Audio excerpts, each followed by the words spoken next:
बिस्मिल्लाहिर्रहमानिर्रहीम, अस्सलाम वालेकुम। मैं हूं अली शेर और आप मेरा सोशल मीडिया देख रहे हैं। इस वक्त तक की डेवलपिंग स्टोरीज और डेवलप स्टोरीज उन पे बात करते हैं। वो आ रहा है जिसका शिद्दत से इंतजार है। वो कौन है? इस वो में दो वो हैं। ये दोनों वो जो हैं उनकी वजाहत करेंगे आपको। एक पॉलिटिकल है, थोड़ा सा इशारा दे देते हैं, और एक जो है वो इकोनॉमिकल पर्सपेक्टिव में है। दूसरी बात कि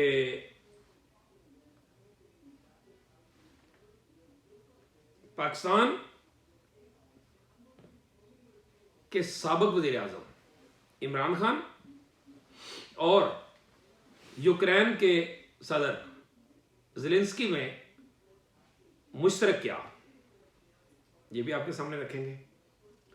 और क्या बजट में हुकूमत जाने वाली है, इसमें भी आपके सामने रखेंगे। और एक और चीज़ जिस पे बात करना ज़रूरी है, और वह है पीटीआई और जेयूआई की कुर्बतें या फासले। और आर्मी चीफ सैयद आसिम मुनीर साहब, उनका एक अहम स्टेटमेंट, और वज़ीर आज़म शहबाज शरीफ का नोटिस। किस बात पे? बिजली गैस कहा था कि सहर और अफ्तार में गायब नहीं होगी, बल्कि यहां तक कहा था कि चोरों के लिए भी गायब नहीं होगी। तो यहां जो बिल देने वाले उनको नहीं मिल रही, तो चोरों को तो क्या मिलेगी, वो भी आपके सामने रखेंगे। कल हुकूमती थादियों का अहम इजलास और सिविलियन के मिलिट्री ट्रायल के बारे में सुप्रीम कोर्ट में अहम पेशी। और लास्टली 4 भाई माजी में लापता, उस मां का क्या बना। और 4 भाई अब फिर लापता, उस मां का क्या बन रहा है, ये बात भी आपके सामने रखेंगे। अब चलते हैं बिल्कुल टू दी पॉइंट उन इश्यूज की तरफ। नंबर 1, मैंने ये कहा कि वो आ रहा है। पहला वो आ रहा है जो जिसको IMF कहते हैं। वो आ रहा है 15 मार्च तक पाकिस्तान में। ओगरा, नेपरा, FBR, वजारत इक़्तिसादी अमूर सब का जायजा लेगा बड़े बाप की तरह, और आगे पूछेगा, हाँ बच्चों, आपको जो जो टास्क दिया था, आपने समोसे बेचने थे, आपने पकोड़े बेचने थे, आपने पुरानी जराबें बेचनी थी, आपको कहा था कि फलां चौक में खड़े होकर आपने भीख मांग के इतने मुझे पूरे करके देने हैं, तो बच्चों बताओ वो सारे काम पूरे कर लिए हैं? तो वो सबसे ये बात पूछेगा।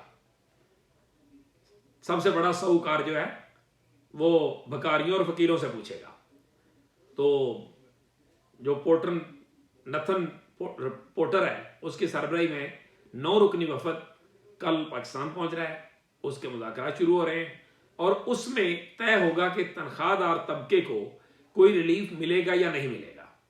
फिर रियल स्टेट में जो 45% तक टैक्स जा चुका है, उसमें कोई रिलीफ मिलेगा या नहीं मिलेगा। इसके ऊपर IMF और हुकूमत के मुज़ाकरात होंगे। अभी 15 तारीख तक ये वफद इधर होगा। जो जो उस पर अपडेट आएंगी वो आपको उनसे आगाह करेंगे। और दूसरा, एक मैंने कहा था एक और वो आ रहा है। वो क्या है? वो ये है कि राना सनाउल्लाह वज़ीर आज़म के मशीर जो हैं सियासी वोट के, उनको पता नहीं कहां से 12 अक्टूबर 1999 फिर नजर आना शुरू हो गया है।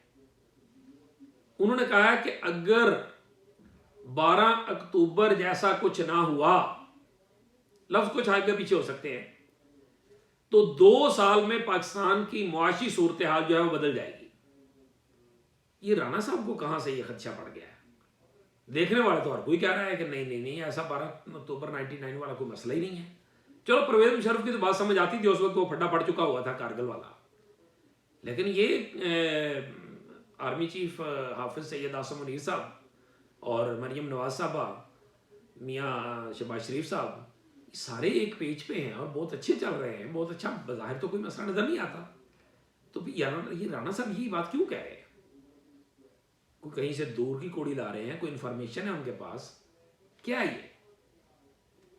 मैं इसकी बात कर रहा था, कहीं वो तो नहीं आ रहा 12 अक्टूबर 99 वाला। नाम कोई भी हो सकता है, और राना सनाउल्लाह को ये बात क्यों लग रही है? देखते हैं। अच्छा, एक और चीज जिसपे आपको बताया था कि क्या बजट में हुकूमत जाएगी, पीपल्स पार्टी उसने अंदिया दिया है कि हम बजट पे हुकूमत को वोट नहीं देंगे। इस पे ये खबर सुन के आपको हंसी तो आई होगी, मुझे भी आई है।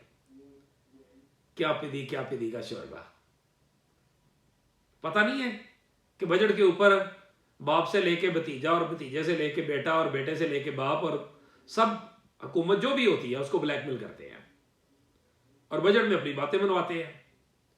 अपनी बातें नहीं मनाई जाती तो उसके बाद 4 दिन ड्रामे ड्रूमे करते हैं। ड्रामे ड्रूमे करने के बाद वो बकौल आगा रफीउल्ला के 2-4 काले आती हैं, जिस तरह इमरान खान के दौर में आती थी, अब भी आती हैं, और उसके बाद वो वोट दे दिया जाता है। तो इसलिए इस बात को इतना सीरियस लेने की जरूरत नहीं है। अगरचे इसी सिलसिले में, इसी ब्लैकमेलिंग के सिलसिले में, इसी मिलजुल के सिलसिले में, इसी ज़ाहरी इख्तलाफ और इस सियासी इख्तलाफ को शो करने के लिए कल बिलावल भुट्टो जरदारी और वज़ीर-ए-आज़म शहबाज शरीफ और इत्तेहादी जमातों का मुमकिन तौर पर इजलास का बताया जा रहा है कि शायद एक इजलास हो वज़ीर-ए-आज़म के साथ, और उसका तनाज़र वो है जो जरदारी साहब लाहौर में बैठे, पीपल्स पार्टी ने शिकायतें लगाई, वो सारा मामला, और उसमें कैनाल्स वाला जो मामला है वो भी है। तो देखते हैं कि अगर ये मुलाकात होती है तो क्या होता है। दूसरी इंपॉर्टेंट चीज, सिविलियन के मिलिट्री कोर्ट्स में ट्रायल का केस कल सुप्रीम कोर्ट में है, जस्टिस अमीनुद्दीन की सरबराही में। उसमें से क्या निकलता है वो जो अपडेट आएगी उससे आपको आगाह करेंगे। इसी तरह हाई कोर्ट में एक इमरान खान की मुलाकात ना कराने की तौहीन अदालत की दरखास्त है, वो भी इम्पोर्टेंट हो सकती है। और एक चीज़, ये कोर्ट से जुड़ी हुई चीज़ है चूँकि, तो इसलिए उसी को वो साथ बात करते जाते हैं। वो जो मैंने आपको कहा था ना कि माजी में 4 भाइयों की एक माँ, उनकी क्या कहानी थी, उस माँ का क्या बना। आज फिर 4 लापता भाइयों की एक और माँ, उसका क्या बनेगा। इस्लामाबाद हाईकोर्ट में आज सीमा गुल जी, एक अफगान खातून है, उनके 4 बेटे लापता है जनवरी 2024 से, और इस्लामाबाद हाईकोर्ट में केस है। जिस मां के 4 बेटे लापता हूं, अंदाजा किया जा सकता है कि उस मां पे क्या गुजर रही होगी। इसी तरह का एक केस, मैं उस वक्त सुप्रीम कोर्ट में था जब इफ्तिखार मोहम्मद चौधरी चीफ जस्टिस पाकिस्तान थे, तो उस वक्त एक आंटी हाइफा थी, कोहाट से उनका ताल्लुक था, उनके भी 4 बेटे लापता थे। उनको सुप्रीम कोर्ट के हुक्म पे, वो सऊद मेमन एक था कराची का, उसको स्ट्रेचर पे लाया गया था सुप्रीम कोर्ट में, और जो 4 बेटे थे उनको भी लाया गया था। जिस तरह वो बेड़ियों और हथकड़ियों में जकड़े हुए थे और एक तरह से नीम मुर्दा इंसान 35 लाए गए थे, वो मंजर हम आज तक नहीं भूल सके। तो उस वक्त सुप्रीम कोर्ट में देखने वालों ने देखा था जिस तरह की ठंडी आह उन 4 बेटों की मां ने भरी थी, हाइफा ने, तो उस वक्त ये भांप लिया था कि अगर ये खातून बच जाती है तो इससे ज्यादा जुर्रतमंद खातून शायद कोई ना हो। वही हुआ। वो कोहाट से खैबर एजेंसी में इंटरनमेंट सेंटर में मुलाकात के लिए जाते हुए सुप्रीम कोर्ट के हुक्म पर रास्ते में उसको हार्ट अटैक हुआ था और वो इस दुनिया से चली गई थी। अल्लाह किसी को इस तरह का दुख न दिखाए। इन 4 बेटों का भी जो भी मामला है, इन्होंने कोई जुर्म किया, इन्हें अदालत में पेश किया जाए, सजा सुना दी जाए, सब कुछ कर दिया जाए, लेकिन मिसिंग कर दिया जाना यह जुल्म की इंतहा है। कोई किसी तरह से इसका कोई जवाब पेश नहीं कर सकता। देखते हैं इस्लामाबाद हाईकोर्ट इस पर क्या करती है। एक चीज और, मैंने आपको कहा था कि इमरान खान और यूक्रेन के सदर ज़ेलेंस्की में मुश्तरक क्या है। इमरान खान ने भी जो बाइडेन की हुकूमत को इनकार किया, माफी नहीं मांगी, रूस चले गए, और ज़ेलेंस्की जो है उन्होंने भी जाके व्हाइट हाउस को छोड़ के आ गया। देखो, हम ज़ेलेंस्की को कुछ भी कहें, यह हकीकत है कि वो अपने मुल्क में पॉपुलर है, लोग उसके साथ हैं। नतीजा क्या होगा बाद की बात है, लेकिन वो लोग उसके साथ हैं। यही वजह है कि वो रूस जैसे जो है कल ताकत के साथ मथा लिए हुए है, नुकसान खा रहा है अपनी जगह, लेकिन लिए हुए रूस के साथ लड़ना को मजाक की बात है, वो भी हमसायगी में। तो कुछ इलाके रूस के उसने कब्जा किए हैं, कुछ रूस ने उसके किए हैं, लेकिन उसने डोनाल्ड ट्रंप को इनकार किया है और माफी मांगने से इनकार किया। खान ने भी यही किया था। उसका क्या अंजाम हुआ, इसका क्या अंजाम होता है, इसको देखना पड़ेगा। बहरहाल आगे चलते हैं कि JUI और PTI के फासले। कामरान मुर्तज़ा साहब कहते हैं हमने PTI से खैबर पख्तूनख्वा में कुछ नहीं मांगा, और ये भी कहते हैं कि हमारी आमला और शूरा फैसला करेगी कि हमने PTI के साथ चलना है या नहीं चलना। दूसरी तरफ फैसल चौधरी जो है वो ये कहते हैं कि PTI और JUI में दूरियां कम करने के लिए बहुत काम हुआ है, और इस बात पे कोई इतराज नहीं है कि अपोजिशन इत्तेहाद की सरबराही मौलाना फजलुर रहमान को दे दी जाए। अपोजिशन इत्तेहाद की PTI को जिद करने की जरूरत नहीं कि उसको सरबराही मिले। तो ये एक इंपॉर्टेंट बात उसकी तरफ से आई है। और एक रियासत दहशतगर्दी के हामी अनासर पर हाथ डाले तो झूठे बयानियों की आवाज आती है, चीफ ऑफ आर्मी स्टाफ का ये कहना है। तो अब इसमें दो बातें हो सकती हैं। एक हामियों की बात जो PTI पे डाली जाती है कि वो तालिबान को लाई, उसने बसाया जनरल फैज और जनरल कमर जवेद बाजवा और इमरान खान 1992 में। एक बात उन पे हो सकती है कि वो दहशतगर्दी के खिलाफ हाथ डाला जाता है तो PTI जो है ना वो उसके बयानिए बनते हैं।